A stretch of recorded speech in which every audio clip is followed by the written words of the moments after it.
Emmanuel Macron l'avait promis dans son programme pour l'élection présidentielle, les députés l'ont fait. Dans le cadre de l'examen du projet de loi relatif à la lutte contre le gaspillage et à l'économie circulaire, des parlementaires de la majorité avaient déposé un amendement prévoyant la dispensation à l'unité de tous les médicaments sans concertation ni des pharmaciens ni des industriels. Cerise sur le gâteau, ils envisageaient une mise en place de la mesure d'ici au 1er janvier 2022. Certes, cette mesure peut présenter, dans des cas d'exception, un intérêt pour la protection de l'environnement comme de la santé publique.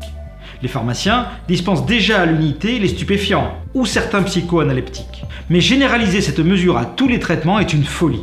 Cela bouleverserait totalement le système actuel de mise à disposition des médicaments. C'est comme si l'État décidait tout à coup de nous faire rouler à gauche. Je n'ai rien contre le fait de rouler à gauche, mais on comprend qu'il faut alors changer toutes les voitures et toute la signalisation, le même jour. Ainsi, à l'officine, la dispensation à l'unité de tous les médicaments ne peut se faire sans une modification importante de nos outils de travail et notamment une mise en conformité du préparatoire.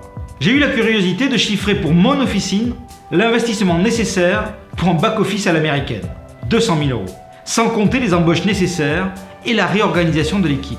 Quel gâchis ce serait d'engager un tel investissement. Finalement, les parlementaires ont accepté d'écouter nos arguments.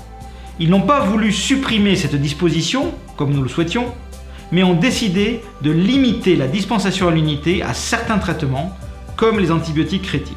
Ils nous ont écoutés, mais pas complètement entendus, car dans le texte, il manque le volet économique. Aucune rémunération du pharmacien n'est prévue. Or, il faut bien avoir en tête qu'aucun confrère ne pourra s'engager dans la dispensation à l'unité, même si elle concerne peu de médicaments, sans contrepartie financière. Depuis des années, nous réclamons une rémunération spécifique pour l'acte de fractionnement des stupéfiants. L'adoption de ce texte par les députés est l'occasion de rouvrir ce dossier. Sans prise en compte de cet aspect essentiel, la dispensation à l'unité ne restera qu'une promesse de campagne.